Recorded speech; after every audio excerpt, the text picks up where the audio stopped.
Hello दोस्तों, आप सभी को मेरे चैनल स्टडी विद मी पर स्वागत है। चलिए बिना देर किए वीडियो स्टार्ट करते हैं। दूसरा अंक कालिदास के जाने के कुछ वर्षों बाद का है। घर की साज सज्जा में आए परिवर्तन और अव्यवस्था से इस अंतर के संकेत मिल जाते हैं। अंबिका अस्वस्थ है और मल्लिका को आर्थिक अभावों की पूर्ति के लिए काम करना पड़ रहा है।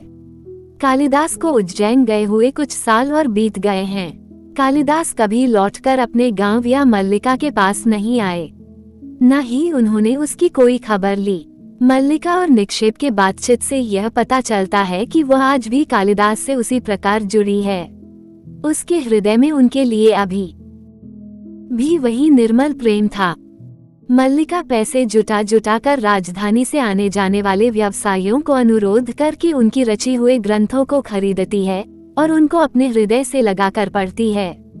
उसे यह खुशी थी कि उसके स्नेह और आग्रह के कारण ही कालिदास राजधानी जाने के लिए तैयार हुए थे, यानी कि वह उनकी उपलब्धि में कहीं न कहीं स्वयं भी भागीदार है। निक्षेप से बातचीत से इस बात की भी सूचना मिलती है कि कालिदास अब पहले वाले कालिदास नहीं रहे गए हैं। वहाँ के वातावरण के अनुरूप अब वे सुरा और सुंदरी में मग्न रहने लगे हैं। राज दरबार में उनको राजकवि का पद दे दिया गया है। बहुत सारी राजनीतिक समस्याओं में उनकी सलाह ली जाती थी। गुप्त साम्राज्य की विदुषी राजकुमारी से उन्होंने विवाह कर लिया है। अब कश्मीर का शासन भार भी वे संभालने वाले हैं। कालिदास को कश्मीर राज्य का राजा बनाकर भेजा जा रहा था। उनका काफिला राजधानी से कश्मीर की तरफ जा रहा था, तो रास्ते में राजकुमारी के कहने पर वो जबरदस्ती अपने गांव में एक दिन के लिए रुकेंगे। ऋतु संहार के बाद वे और भी अनेक काव्यों नाटकों की रचना कर चुके हैं। सारा गांव आज उनके स्वागत की तैयारी कर रहा है। तभी राजसी वेशभूषा में एक घुड़सवार को निक्षेप देखता है। उसे विश्वास है कि वह राजपुरुष और कोई नहीं बल्कि स्वयं कालिदास ही हैं। ये बात मल्लिका को विचलित कर देती है। मल्लिका को लगता है कि कालिदास इतने वर्षों बाद गांव आए हैं तो उससे मिलने जरूर आएंगे, लेकिन ऐसा कुछ नहीं होता है। तभी रंगिनी संगिनी का प्रवेश होता है। ये दोनों नागरिकाएं कालिदास के परिवेश पर शोध करना चाहती हैं, परंतु उनका काम करने का ढंग अत्यंत हास्यास्पद है।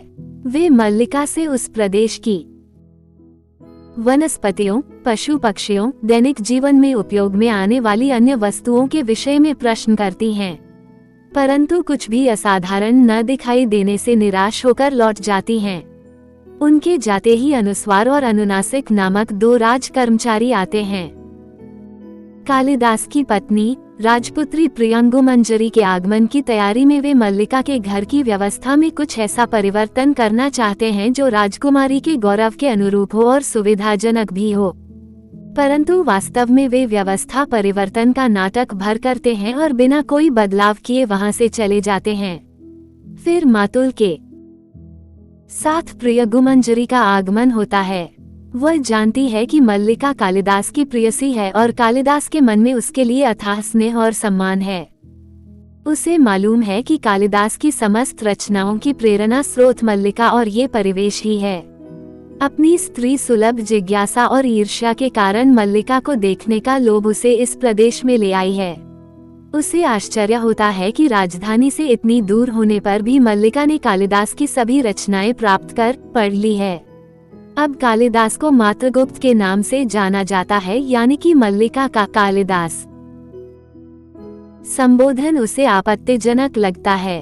वह मल्लिका से कहती है कि कालिदास हमेशा तुम्हारी चर्चा करते रहते हैं, तुम उनकी प्रेरणा हो, इसलिए मैं तुमसे मिलने आई हूँ। वह उसके घर का परिसंस्कार करना चाहती है।